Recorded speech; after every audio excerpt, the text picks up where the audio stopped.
I'm Michelle. This is my so-called handmade life.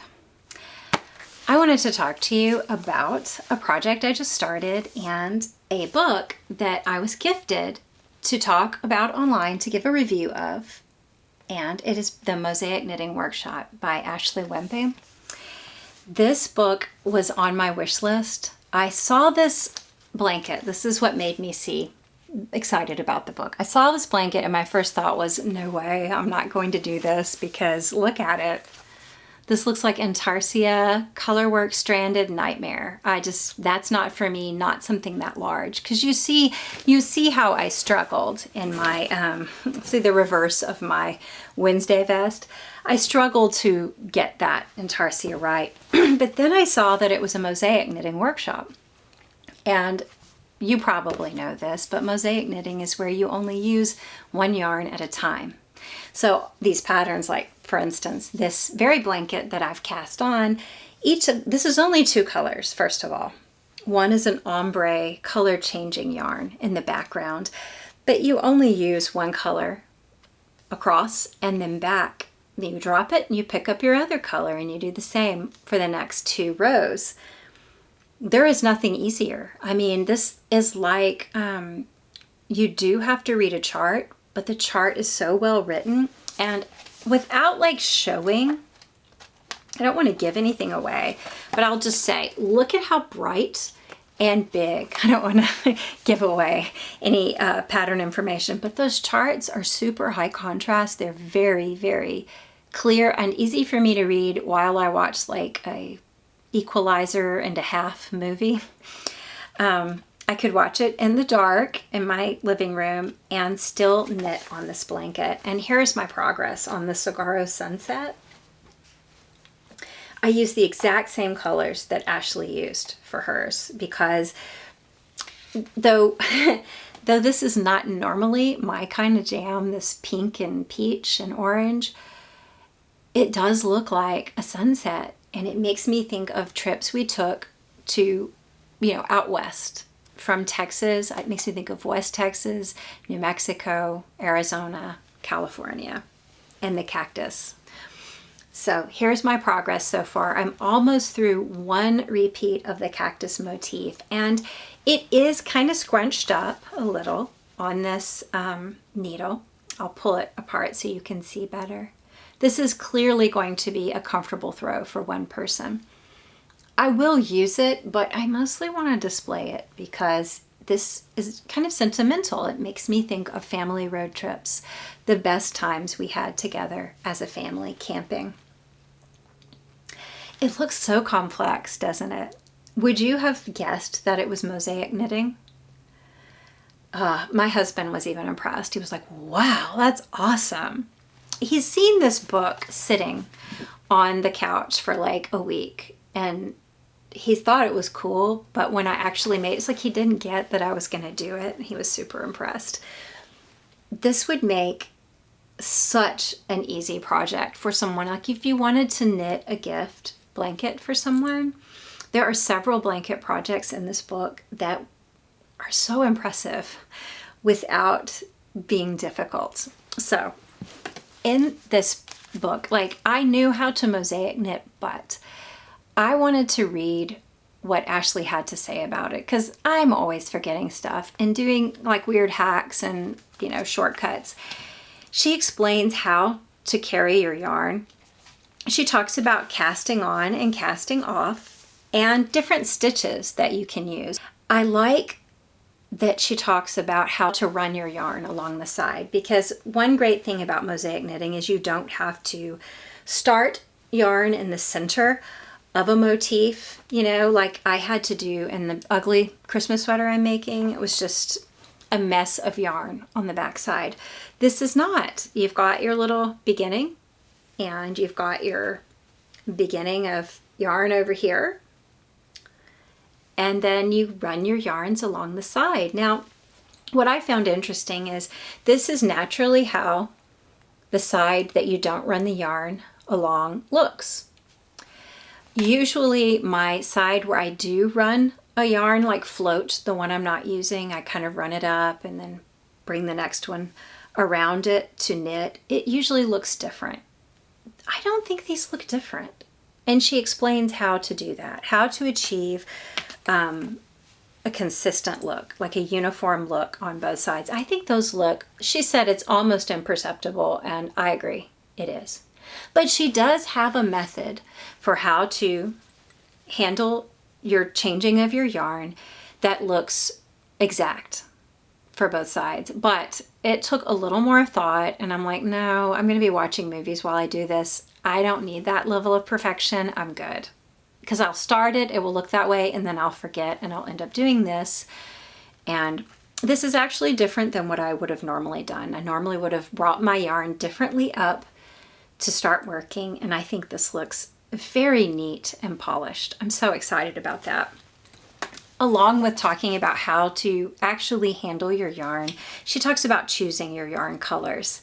So there's a little color wheel, and she speaks about color values, and even has a shortcut for how to choose yarn if you don't want to feel overwhelmed by the entire rainbow palette. You know, you just want to get started. She's got some quick tips for how to do it, and then you can always swatch. So I want to run through some of the patterns that are here. The reason I am releasing this little mini video is because I want to give this away by the very beginning of December. So I'm going to post this video, and by the end of November, anyone who comments and says, you got to comment here on YouTube, comments and says what the project they would most like to make, you are in the running for this book. And I have a copy to send to you. I will need you to leave your Ravelry name or your email. You can just spell out .com and whatever so that spam won't pick you up. Or just your Instagram handle, and I can find you on Instagram DMs. Just let me know how to find you as you answer. But what I'm asking you is which of these projects you would want to make. I obviously wanted to do this blanket, but there's others that I want to do, and I would really like to squeeze in some more Christmas presents from this. You can see here, there are some really good smaller projects that would work, like coasters. And if you're new to color work, knitting, striping, using 2 colors at a time, this would be a great way to get confident doing it because these are small. If you mess up, it just takes a second to undo them and start over. You're not going to cry over it. And also, stash busting, this is a good way to use old stash. Along with small projects like coasters, there are various towels. Like this is Vanity towel set. I've always wanted my own towels that I knit specifically in my kitchen, but I would also like some nice face cloths in my bathroom, but I've never done it. Maybe once I did. These are pretty. I like the relief feeling of the texture of this along with the little cross pattern. And a cool thing she shows in several of these, if she shows them in a more neutral color palette, she'll sometimes show an alternative color palette and give you a feel for how different a color change can make the project seem. So something that looks very soothing, very traditional, suddenly looks kind of wild, right? A little psychedelic. This one I really love. This is a kitchen towel set, the towel and the dishcloth. I would really love this in my kitchen, and honestly, these colors would go well. I love the idea of not only color work, but texture. It's really pretty. That would make a nice gift, even if it was just one, you know, a dishcloth or a hand towel. And, you know, see how, just a side note, this image with a wooden spoon or something, this is actually a pretty good gift for a teacher to give a hand knit kitchen item like a dishcloth or a dish towel along with a wooden spatula, something that's not super expensive to get at the store. You'll see in here there's some mug cozies or coffee mug cozies.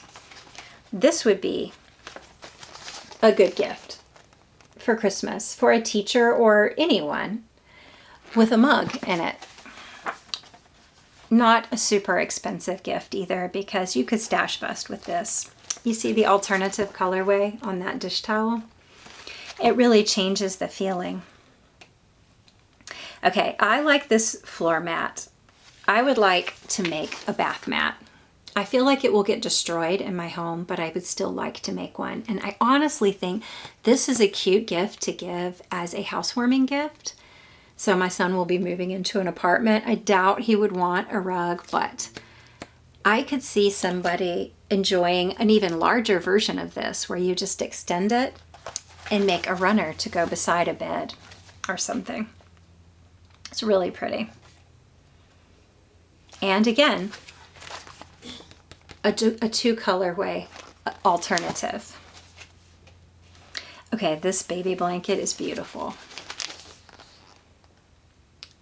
It puts my sad little messed up rainbow blanket to shame, doesn't it? I love the texture and the color happening here. I would totally make this and not give it to a baby. And again, alternative colors.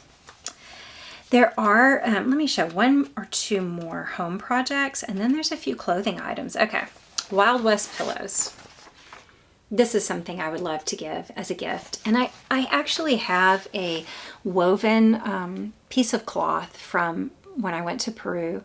It was made in the city where I was visiting, and I thought it would be fun to knit a back for it, knit them together and create a pillow out of it. And I was thinking one of these motifs in coordinating colors would be really cool. I wouldn't have to even do the whole pillow, just one side. But I would actually like to make this as a pillow, as a gift for someone.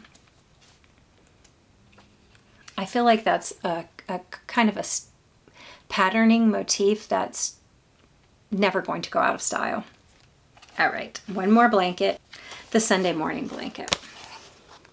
This would look really good with the Wild West pillows. And it's like a 4-color repeat, a 4-color pattern, but you could obviously substitute or just use 2 colors if you wanted. The clothing items in here. Oh, and did I show you the tic-tac-toe wall hanging? That's cute. Okay. The clothing items in here. Ooh. Color Play triangle shawl. Aren't those beautiful? Bright colors. They're so bright, but they really do make me think of a woven blanket. The Tundra Tamer cowl. This looks like it's super bulky yarn. This would make a very good last minute gift for someone. There's not a lot of texture going on in this. This is mostly, it looks like about color. And you can see alternative colorways. And then lastly, there's this beautiful scarf, Dancing Aspens. I am not normally into bright, color contrast, but I really like this one. I think that navy blue color, just for like an accessory, just a little bit of color. Oh, that's so pretty. So she has an option that actually I would say is even less tame, a colorway option. So anyway, these are just some of the projects in here. I think that's all of them actually. So which one would you want to make? And that's what you need to answer to get in on this giveaway. But I'm just curious, have you tried mosaic knitting? Have you tried intarsia and color work and decided that you hate it? And if so, mosaic knitting might be the thing for you. So just leave me your comments. You have till the last day of November, and then December 1st or as soon after that as I start, I do my next podcast after December 1st, I will announce the winner and I'll contact you. So make sure you leave your how to get a hold of you in the comment, okay? Be it Ravelry, Instagram, or your, email and spellout.com. Bye.